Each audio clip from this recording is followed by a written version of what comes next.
Antes del colapso de 1929, los estadounidenses creían haber descifrado el código de prosperidad infinita.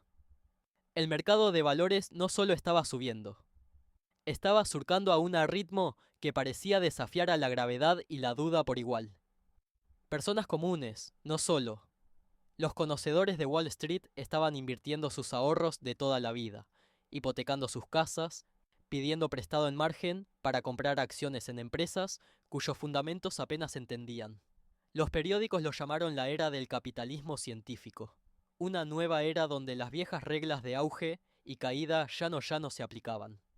El mercado era una máquina de creación infinita de riqueza, y todos los que no estaban en ello eran unos tontos. Los empresarios escribieron libros con títulos como "Todo el mundo debería ser rico", argumentando que cualquiera podría convertirse en un millonario en 5 años si simplemente invertido en el mercado sabiamente. Revista artículos proclamaban que el país había entrado en una meseta permanente de prosperidad, que el ciclo económico habían sido derrotadas, que las recesiones ahora cosas del pasado, artefactos de una época menos, era sofisticada. Lo que la gente no ver, lo que se negaron a ver, era que la noche antes del accidente fue la momento más peligroso de todos. No porque la caída fue repentina, sino porque todos estaba seguro de que nunca llegaría. Esa certeza, ese acuerdo universal que nada podría salir mal, era en sí mismo la bandera roja que nadie quería notar.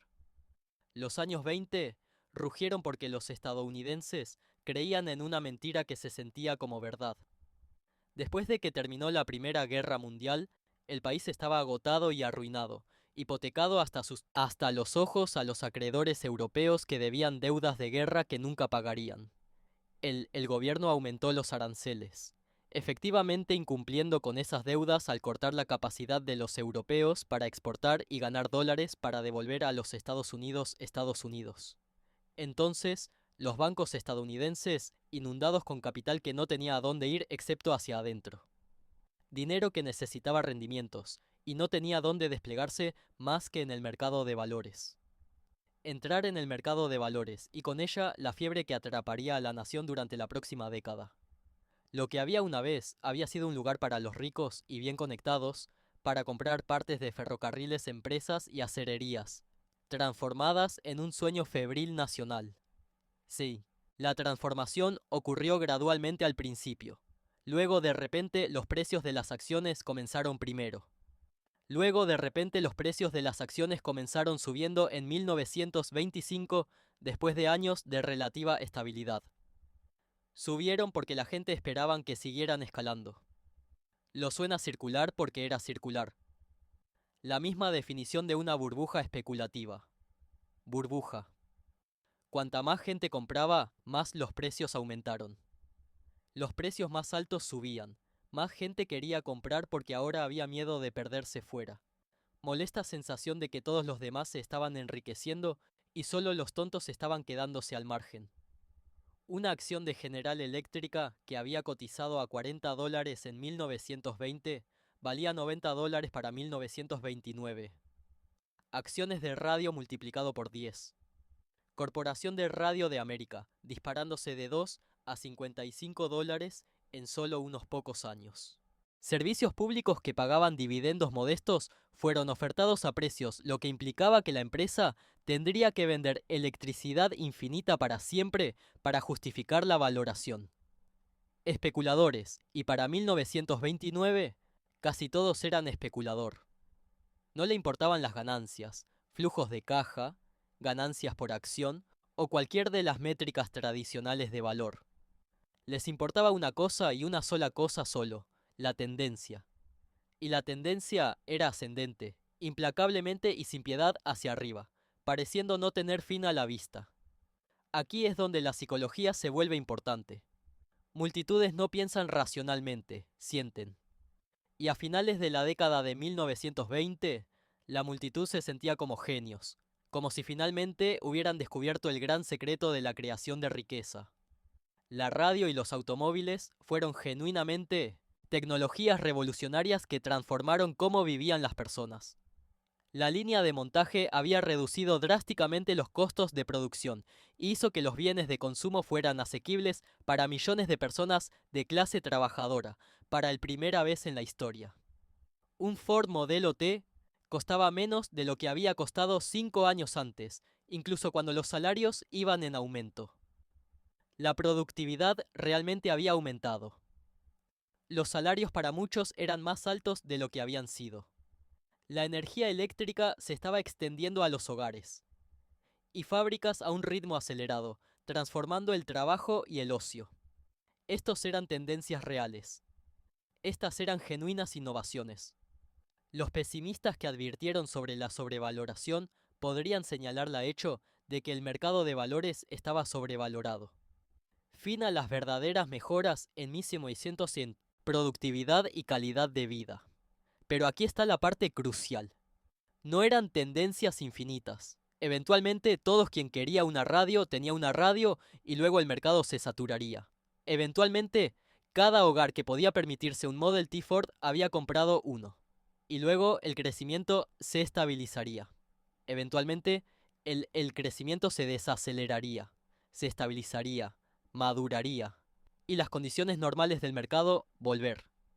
Pero eso eventualmente fue tratado como un punto teórico en un futuro lejano futuro que nunca llegaría del todo. Algo para que las futuras generaciones preocuparse, no para los inversores que estaban ganando dinero en este momento. Los bancos y corredores hicieron todo podían para alimentar la máquina, porque ganaron dinero extraordinario con el motor de especulación. Tenían todos incentivo para mantener el juego en marcha.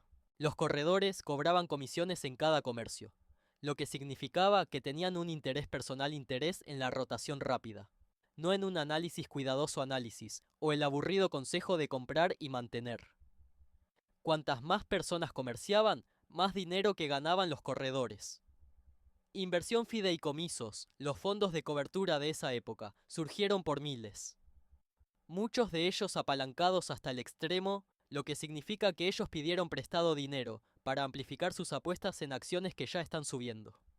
Gestión de fideicomisos se convirtió en una forma de extraer tarifas mientras sin asumir ninguna responsabilidad por las pérdidas.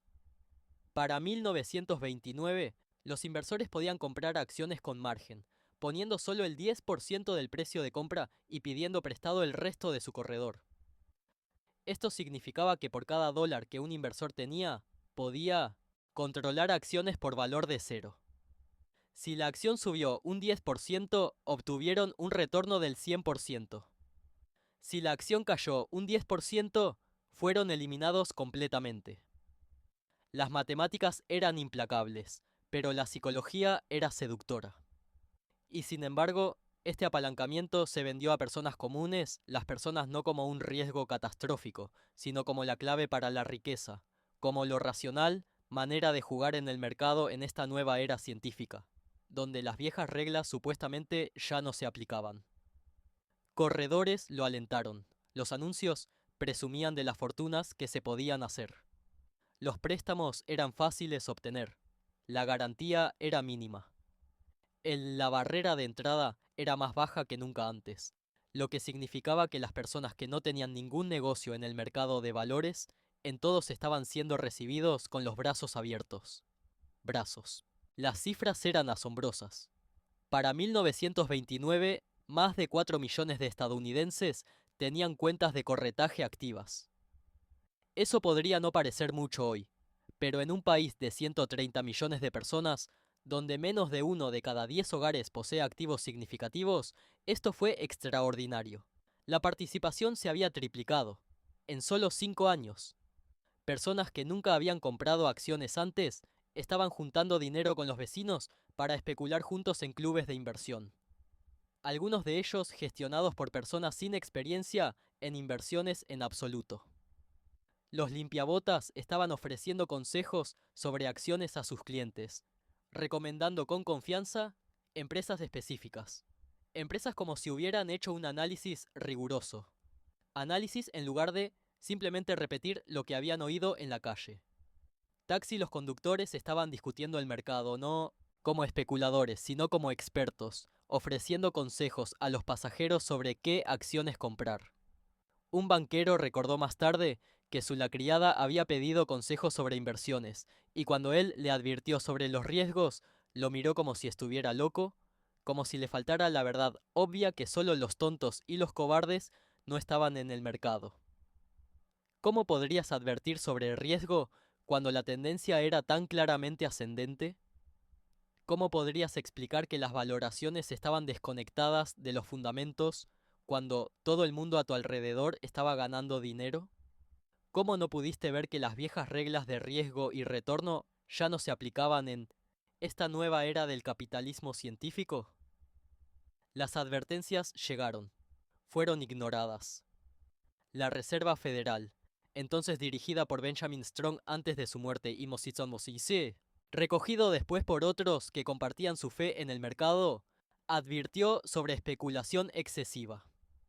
Se preocuparon sobre el volumen de compras a margen, sobre valoraciones que no tenían relación con ganancias, sobre la concentración de riesgo en fideicomisos de inversión sobreapalancados. Pero las advertencias eran suaves, casi disculpándose. Nadie quería ser culpado por matar la gallina de los huevos de oro, por detener la mayor máquina de creación de riqueza máquina en la historia. Los políticos estaban aterrorizados de que aumentar las tasas de interés o el endurecimiento del crédito podría desacelerar la economía o enfriar el mercado. El presidente Calvin Coolidge había declarado famosamente que el negocio de América es el negocio, y por extensión, el negocio del gobierno era mantenerse al margen y dejar los mercados funcionen. Su sucesor Herbert Hoover creía en el mercado autorregulado mercado, en la idea de que los mercados libres siempre encuentran el precio correcto y que la intervención del gobierno solo haría las cosas peor. Algunas advertencias vinieron de rincones académicos de economistas, que habían estudiado la manía anterior y entendieron los patrones. Pero los académicos son casi nunca escuchados por las multitudes en el apogeo de fiebre del lucro, especialmente cuando sus advertencias contradicen la experiencia vivida de personas comunes que literalmente enriqueciéndose cada día que el mercado sube. Para octubre de 1929, los precios de las acciones se habían desconectado tanto de la realidad que cualquier grieta estructural podría desencadenar un colapso. Los cimientos estaban pudriéndose. Debajo de la superficie, incluso cuando el rascacielos se elevaba más alto. Llamadas de margen estaban comenzando a acumularse, a medida que los inversores que habían tomado prestado para comprar acciones en los picos se encontraron enfrentando demandas de más garantías. Algunas empresas estaban siendo expuestas como valiendo mucho menos que los precios de las acciones reflejaban, empresas ficticias o fraudes que habían sido infladas solo por el impulso. Algunos inversores adinerados, personas con información privilegiada o simplemente poseyendo el don más raro del escepticismo en una era de euforia, comenzaron a vender en silencio tomando sus ganancias y moviéndose a las líneas de banda. A finales de septiembre y principios de octubre, el mercado tropezó. No se estrelló, solo tropezó. Algunos días de mucho, el volumen apareció en ciertos días.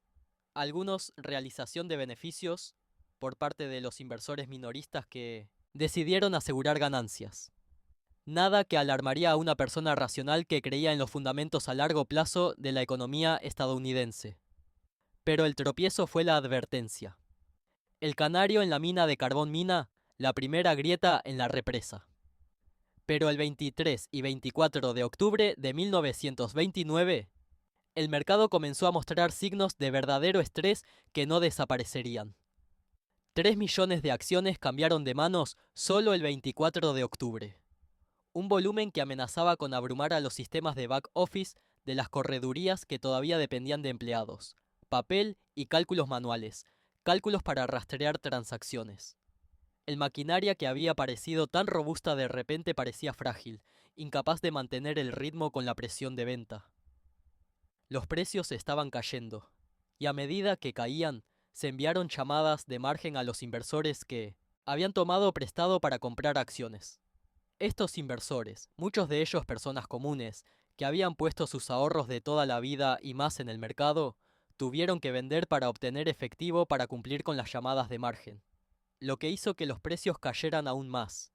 desencadenando más llamadas de margen en una espiral viciosa que se alimentaba de sí misma.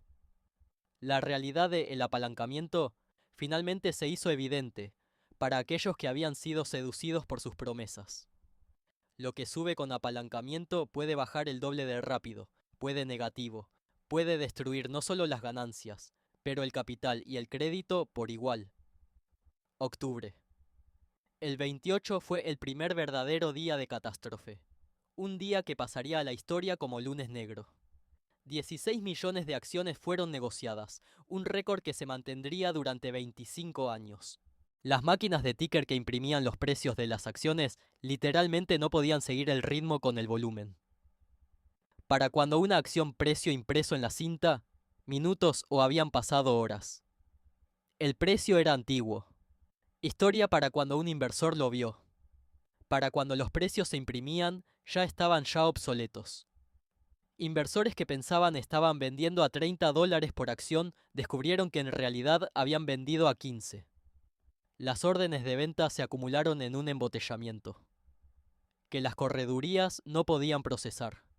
Pánico se estaba extendiendo como un contagio a través de cada centro financiero en América. Corredores tratando frenéticamente de cumplir con sus propias obligaciones, con sus propios acreedores, comenzaron a rechazar nuevos pedidos. Las líneas telefónicas que conectan a los corredores con los clientes se saturaron tanto que los inversores no podían comunicarse con sus corredores para vender incluso si quisieran. Tú podrías tener todas las acciones del mundo y aún así perderlo todo si pudieras no llegar a un corredor para venderlos. Hombres que habían sido millonarios en papel la semana antes estaban en quiebra y a menudo ni siquiera lo sabían aún, porque ellos no podían comunicarse para averiguarlo porque la infraestructura de comunicación se había colapsado bajo el peso del desastre. El 29 de octubre fue el día en que el mercado se desplomó por completo. 12 millones de acciones negociadas, incluso más que el día anterior, y el sistema estaba cerca del punto de fallo total. El peso de la presión de venta. La presión era tan inmensa que parecía todo el sistema podría simplemente colapsar en incoherencia. No había diferencia entre la oferta y la demanda. Diferencial ya. No hay descubrimiento de precios mecanismo. Solo había pánico. El ticker llegó con 2 horas y media de retraso. Las máquinas continúan funcionando mucho después. La bolsa había cerrado porque ellos no podían seguir el ritmo de los pedidos de más temprano en el día. Inversores de pie fuera de las corredurías en ciudades de todo el país observaba el ticker mecánico imprimir lentamente precios que parecían tener sin relación con las ofertas que podían ver en el piso de intercambio o que ellos recordaban de hace horas. En la sensación de estar atrapado en una pesadilla donde la realidad misma era incoherente. Los suicidios comenzaron esa noche. Hombres que habían apostado sus ahorros de toda la vida y fortunas prestadas en margen caminaron hacia ríos o saltaron desde las ventanas de las oficinas. En Nueva York, las familias se despertaron con informes de cuerpos sacados del Hudson. Los periódicos del día siguiente publicaron titulares que eran casi cómicamente severas en su subestimación. Uno decía simplemente, caída, otro, precios de las acciones en pánico desenfrenado. Un tercero de un periódico conservador, miles de millones perdidos. La realidad era mucho peor que los titulares podía captar. Una catástrofe social desplegándose en tiempo real, destruyendo fortunas y vidas simultáneamente. El terror psicológico fue el más cruel parte. El 25 de octubre, después de 3 días de catástrofe que había arruinado fortunas y destruyó la confianza, el mercado se recuperó bruscamente. Quizás lo peor ya pasó. Terminado. Tal vez esta fue una oportunidad de compra. Oportunidad. Una oportunidad para comprar en la caída a precios más bajos y recuperar pérdidas. Hombres que habían vivido los primeros 3 días de vendiendo, que había sentido la asquerosa sensación de ver evaporarse su riqueza, corrieron de vuelta a comprar. Ellos realizaron pedidos, con la esperanza de atrapar la cuchillo cayendo, para recuperar algo de los escombros. Y el mercado se disparó más alto, subiendo de nuevo hacia anteriores niveles. La esperanza volvió a cobrar vida. Por un breve momento, el sueño febril regresó. Quizás esto sería como 1907, otro susto que se desvanecería dadas unas pocas semanas. Quizás las autoridades intervendrían y estabilizarían cosas. Quizás todo había sido solo una sobrereacción de novatos en pánico. En cambio, el mercado siguió bajando, eventualmente cayendo por debajo de los mínimos de los días anteriores y estableciendo nuevos mínimos puntos. Los inversores que habían comprado el rally se encontraron atrapados, compraron cerca del máximo del rebote de alivio-rebote. El rally fue una trampa, una última la atracción del capital restante y la esperanza restante antes de la capitulación comenzara. Lo que hizo que el choque particularmente aterrador fue que la gente no entendía cuánto dinero habían perdido porque la contabilidad era incomprensible para ellos. Un hombre que tenía $50,000 ahorrados, pero compró en margen, poniendo $50,000 y pidiendo prestado otros $50,000 para controlar 0,000 valor de acciones, pensó que valía 0,000. Sus vecinos estaban impresionados. Él era un ganador en el gran juego del capitalismo. Cuando el mercado cayó a la mitad 50%, pensó que todavía tenía $50,000 que daba, que había recuperado su inversión. En realidad, tenía una deuda de $50,000 deuda. Su corredor ahora le debía $50,000. Y sus $50,000 en ahorros se habían ido. Las matemáticas eran simples, pero la psicología era brutal. Podrías perder más que poseías. Podrías terminar debiendo dinero, mientras ves cómo tu inversión se reduce a cero. Podrías estar en bancarrota sin nunca.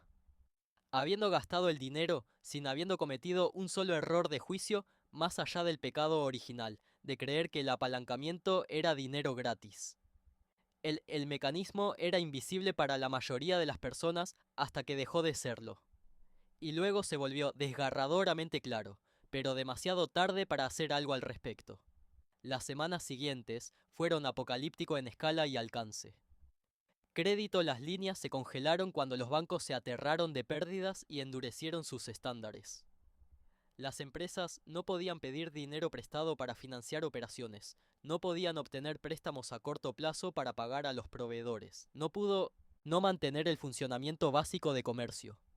Los agricultores que habían comprado tierras a crédito a precios especulativos, de repente encontraron su colateral sin valor y sus deudas aún vigentes, aún exigiendo pago. La construcción se detuvo de la noche a la mañana. Proyectos de construcción fueron abandonados a mitad de construcción. Las fábricas comenzaron a despedir trabajadores por los miles. La tasa de desempleo, que había sido del 3% en 1929, alcanzó el 25% para 1933. 1 de cada 4 personas incapaces de encontrar trabajo. Las filas de sopa se extendían por varias cuadras en cada ciudad importante. Las familias fueron desalojadas de sus hogares, sus pertenencias arrojadas a la calle. Las colas de pan se convirtieron en el símbolo reconocible de América en los principios de la década de 1930. Una visión de una gran nación, abatida por la destrucción de la riqueza y confianza. Pero aquí está lo que más oscuro sobre el accidente. No tenía que suceder de esta manera. Y eso es lo que lo hace tan trágico. Hubo momentos cuando una elección de política diferente habría prevenido lo peor de la catástrofe. La Reserva Federal podría haber impreso dinero agresivamente en noviembre y diciembre de 1929 para aumentar la liquidez y detener el llamadas de margen en cascada y incumplimientos. Podrían haber actuado como prestamista de última instancia. Último recurso, proporcionando dinero a los bancos para evitar que fracasen. Países que hicieron esto, como Suecia y algunas otras naciones, soportaron el colapso mejor y salieron de la depresión antes que los Estados Unidos. En cambio, la Reserva Federal siguió los consejos económicos ortodoxos de la época. Consejos que suenan locos en retrospectiva, pero parecía razonable dado el marco intelectual de la época. Durante una crisis, debes restringir crédito y mantener la disciplina del patrón oro disciplina. No debes mimar especuladores. Debes dejar que el sistema purgarse de excesos. El dinero, la oferta, en realidad se contrajo cuando debería haber expandido. Debería haber aumentado. El crédito se secó, cuando las empresas más lo necesitaban. Él se permitió que el colapso desencadenara un colapso sistémico colapso que transformó lo que podría haber sido una recesión desagradable en la Gran Depresión. Esta es la parte que resuena más dolorosamente en nuestro tiempo. El colapso de 1929 no fue solo una corrección del mercado corrección o una recalibración natural de precios que se habían vuelto demasiado altos. Era una catástrofe inducida por política superpuesta encima de una manía del mercado impulsada por especulación y crédito barato. La manía fue culpa de los especuladores y las condiciones laxas, condiciones crediticias que hicieron que el apalancamiento fuera demasiado accesible. La catástrofe fue la culpa de las malas decisiones tomadas por las personas que controlaban las palancas de poder que no actuaron cuando la acción podrían haber limitado el daño. Ellos eligieron la ortodoxia sobre el pragmatismo.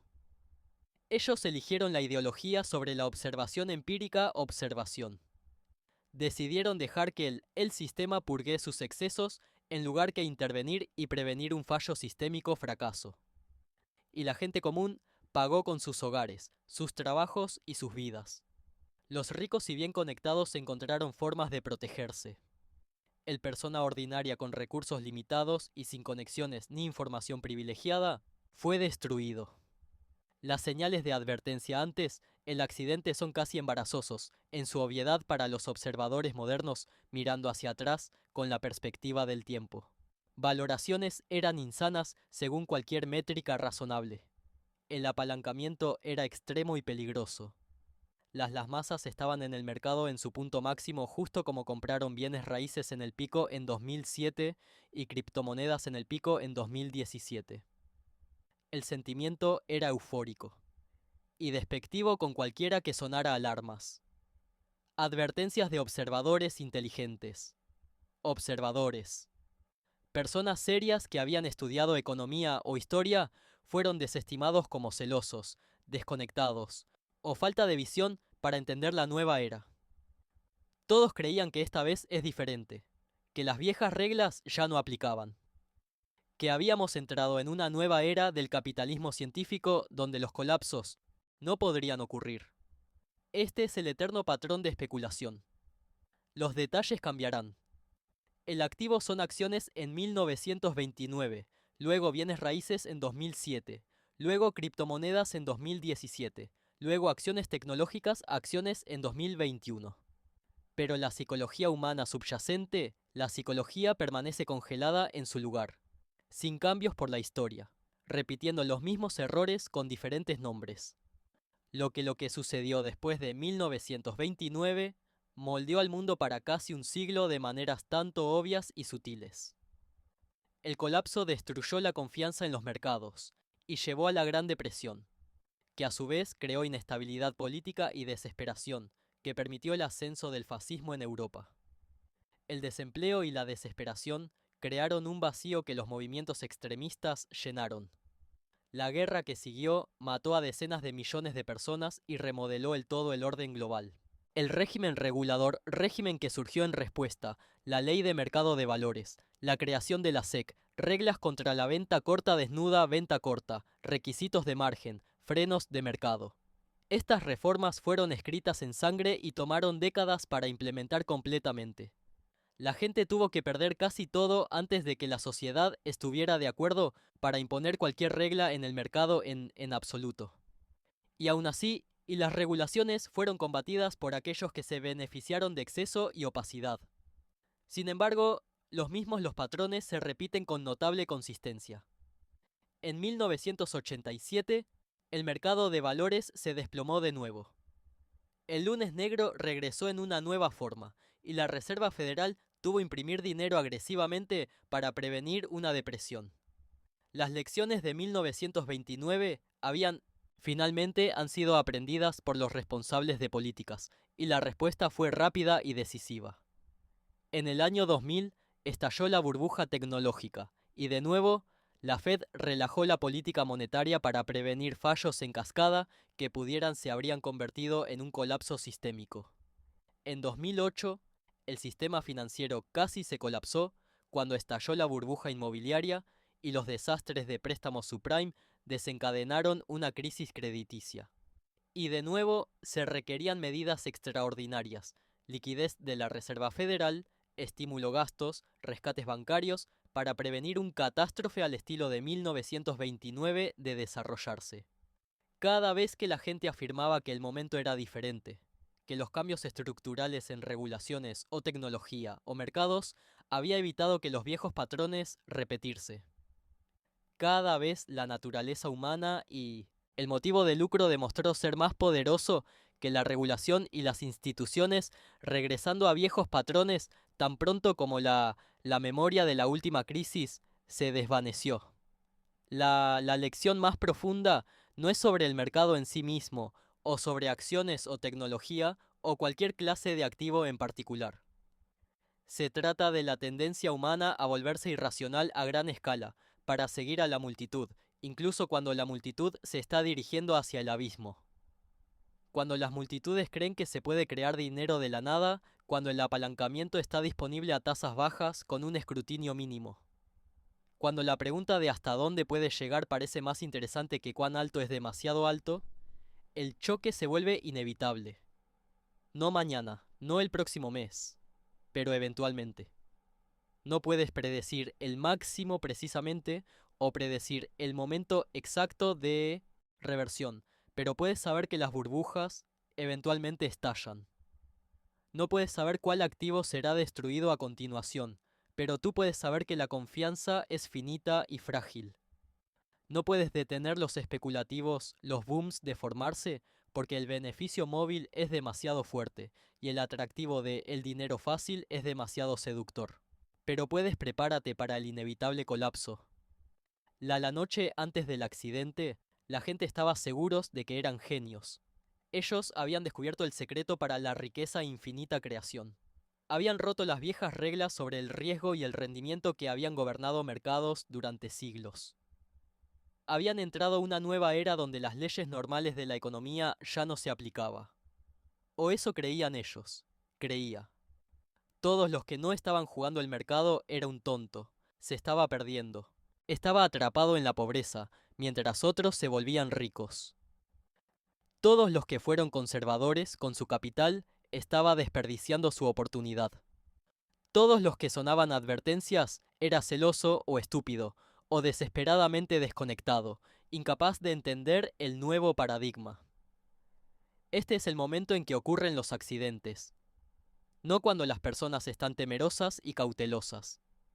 Cuando son demasiado confiados y agresivos. No cuando los precios son bajos y la gente está reterrorizados de comprar. Cuando los precios están altos y la gente no puede imaginar que bajen caer más, la noche antes del accidente es siempre el más peligroso noche. La noche de máxima confianza, porque nadie en la multitud cree que un accidente es posible. Eso la certeza. Esa certeza absoluta es el escenario para la catástrofe. Si esto te dio una nueva perspectiva, suscríbete.